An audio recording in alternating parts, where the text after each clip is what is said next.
Hello, ഇപ്പം ഇന്ന് രാവിലെ കലക്കി പറന്ന അപ്പവും കോളിഫ്ലവറിൻ്റെ കറിയും ഇന്നലെ കടല പുഴുങ്ങിയതിൻ്റെ ബാക്കിയുണ്ടായിരുന്നു അതുകൊണ്ടായിരുന്നു കേട്ടോ. ഇനി നമുക്ക് ഉച്ചക്കത്തേക്കൊരു മീൻകറി ഉണ്ടാക്കാം. ഒരു ചട്ടി എടുത്ത് വെച്ചിട്ട് ലേശം വെളിച്ചെണ്ണ ഇട്ട് കൊടുക്കുക. അതിലേക്ക് 2 തക്കാളി ഇട്ടിട്ട് സ്കിന്ന് പൊട്ടി വരുന്നത് വരെ നല്ലോണം തിരിച്ച് മറിച്ചൊക്കെ ഇട്ടിട്ട് നല്ലോണം ഒന്ന് വഴറ്റി ഇപ്പുറത്തേക്ക് മാറ്റി വെച്ചിട്ട് ആ എണ്ണയിൽ തന്നെ കുറച്ച് ചെറിയുള്ളി, ഒരു 5-8 ചെറിയുള്ളി ഉണ്ടാവും, ഒരു ചെറിയ കഷ്ണം ഇഞ്ചി, ഒരു 5-8 അല്ലി വെളുത്തുള്ളി ഒക്കെ കൂടി നല്ലോണം ഒന്ന് വഴണ്ടി വരുമ്പോൾ കാശ്മീരി മുളക് പൊടി, എരിവിനുള്ള മുളക് പൊടി, ഉലുവ വറുത്ത് പൊടിച്ചതും, ഒരു നുള്ള് മഞ്ഞൾപ്പൊടി, മല്ലിപ്പൊടിയും കൂടി ഇട്ട് കൊടുത്തിട്ട് നല്ലോണം വഴറ്റിയിട്ട് അതിൻ്റെ പച്ചമണം പോകുന്നത് വരെ നല്ലോണം വഴറ്റിയെടുത്തിട്ട് നമുക്കൊന്ന് അരച്ചെടുക്കാം. തക്കാളിയൊക്കെ കൂടി പിന്നെ കുടംപുളി വെള്ളത്തിലിട്ട് വെച്ചത്. അത് കഴിഞ്ഞതിന് ശേഷം ഒരു ചട്ടി അടുപ്പത്ത് വെച്ചിട്ട് ലേശം വെളിച്ചെണ്ണ ഒഴിച്ച് കൊടുക്കുക. എന്നിട്ട് കുറച്ച് ഉലുവ ഒന്ന് പൊട്ടി വരുമ്പോൾ ലേശം കടുക് ഇട്ട് കൊടുക്കുക. കടുകൊക്കെ നല്ലോണം ഒന്ന് പൊട്ടി വരുമ്പോൾ ഒന്ന് കുറച്ച് വെക്കണ്ടോ. അത് എണ്ണ നല്ലോണം ചൂടായിട്ടുണ്ടായിരുന്നു, കയ്യുമ്മലൊക്കെ പൊട്ടിത്തെറിച്ചു. തക്കാളി ഇട്ടപ്പോൾ തന്നെ ഒന്ന് പൊള്ളിട്ടോ കൈ, കാരണം എണ്ണ നല്ല ചൂടായിരുന്നു. അടി കട്ടിയില്ലാത്ത ചട്ടിയാണ് വെച്ചത് ഞാൻ, അതുകൊണ്ട് കൈ ഒന്ന് പൊള്ളി. അങ്ങനെ ഉലുവയൊക്കെ പൊട്ടി വരുമ്പോൾ നമ്മൾ ഈ അരച്ച് വെച്ച മസാല ഇട്ട് കൊടുത്തിട്ട് നല്ലോണം കഴിഞ്ഞിട്ടൊന്ന് നല്ലോണം വഴറ്റിയെടുക്കട്ടെ. അതിൻ്റെ മണമൊക്കെ പോയി എണ്ണ ഇങ്ങനെ ലേശം പൊന്തി വരുമ്പോൾ നമ്മൾ കുടംപുളി ഒഴിച്ചു കൊടുക്കുക. അത് കഴിഞ്ഞിട്ട് ആ ജാറിലേക്ക് കുറച്ച് വെള്ളം ഒഴിച്ചിട്ട് അത് ഒഴിച്ചു കൊടുക്കുക. ഇത് കട്ട് ചെയ്തിട്ട് അങ്ങനെ വേണമെന്നുണ്ടെങ്കിൽ ഉണ്ടാക്കാം. ഞാനിതൊക്കെ അരച്ചിട്ടാണ് ഉണ്ടാക്കിയത്, എങ്ങനെ വേണമെങ്കിൽ ഉണ്ടാക്കാം. പിന്നെ കുടംപുളിക്ക് പകരം വേണമെങ്കിൽ വാളംപുളി ഉണ്ടാക്കാം, ഏത് പുളി വേണമെന്നുണ്ടെങ്കിലും ഉപയോഗിക്കാം. ഞാൻ കുടംപുളിയാണ് ഇട്ടത്, ഒന്നുകൂടി കുടംപുളിക്കാണ് ടേസ്റ്റ് ഉണ്ടാവുക. പിന്നെ പാകത്തിന് വെള്ളവും 2 പച്ചമുളക് ഇട്ട് കൊടുത്ത് ഞാൻ കറിവേപ്പിൻ്റെ ഇല ഇട്ട് കൊടുത്ത് അത് നല്ല തിളച്ചതായ എണ്ണയൊക്കെ ഇങ്ങനെ ഒരു സൈഡിലേക്ക് വന്നു തുടങ്ങിയപ്പോൾ ഞാൻ മീനിട്ട് കൊടുത്തു.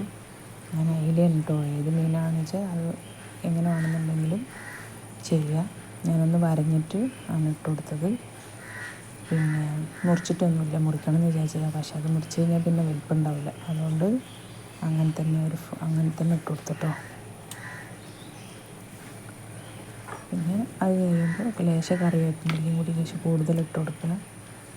പിന്നെ ഉപ്പും പാകത്തിന് നോക്കിയിട്ട് മീനിലേക്കുള്ള ഉപ്പും കൂടി ഇട്ട് കൊടുത്തിട്ട് അടച്ച് വെച്ചിട്ട് വേവിക്കുക. പിന്നെ നല്ല രസം ഉണ്ടാവും കേട്ടോ. ഞാനിത് ആദ്യമായിട്ട് ഉണ്ടാക്കുന്നതാണ്, പക്ഷേ ഇതിൻ്റെ മണവും ഒക്കെ കേട്ടിട്ട് നല്ല മണം, നല്ല സ്മെല്ലാട്ടോ വരുന്നത് ഇപ്പം തന്നെ.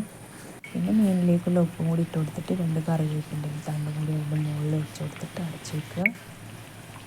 പിന്നെ ലാസ്റ്റ് മീനൊക്കെ വെന്തുക്കണോ നോക്കട്ടെ കേട്ടോ. മീൻ വെന്തൊക്കെ തുടങ്ങിക്കണു. അപ്പം ഇനി നമുക്ക് ലാസ്റ്റ് ഒരു പണിയും കൂടി ഉണ്ടായിന്.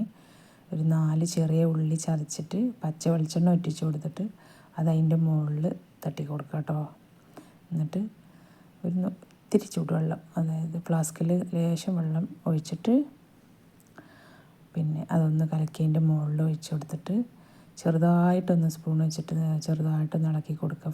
നല്ലോണം ഇളക്കി കൊടുക്കരുത്, അപ്പോൾ മീൻ ഉടഞ്ഞു പോവും. അങ്ങനെ ഇളക്കിയിട്ട് ഒന്ന് തിള വരുമ്പോൾ അത് ഓഫാക്കി വെക്കുക. അത്രയല്ല കേട്ടോ മീൻ കറി. ഉണ്ടാക്കി നോക്കിയിട്ട് വിവരം പറയാം. ഞാൻ കഴിച്ച് നോക്കിയിട്ട് വിവരം പറയണ്ട കേട്ടോ.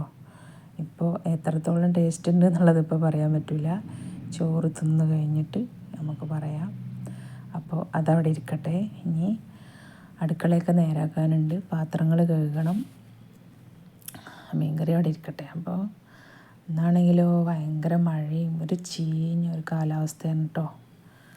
അതായത് നല്ല മഴ ഉണ്ടോയെന്ന് ചോദിച്ചാൽ നല്ല മഴ ഇല്ല, എന്നാൽ മഴ ഇത് പുറത്തേക്ക് ഇറങ്ങാൻ പറ്റുമോ എന്ന് ചോദിച്ചാൽ പുറത്തേക്ക് ഇറങ്ങാനും പറ്റാത്തൊരു ചീഞ്ഞ കാലാവസ്ഥയാണ് കണ്ടോ. അങ്ങനെ മഴ ചാറിക്കൊണ്ടേ ഇരിക്കുകയാണ് കേട്ടോ, പുറത്തിറങ്ങാൻ പറ്റാതെ. പിന്നെ ഞാൻ എന്താ ചോറ് തിന്നാണ്, ചോറൊക്കെ തിന്ന് കഴിഞ്ഞു. അതിലക്കറി നല്ല രസമുണ്ട് കേട്ടോ.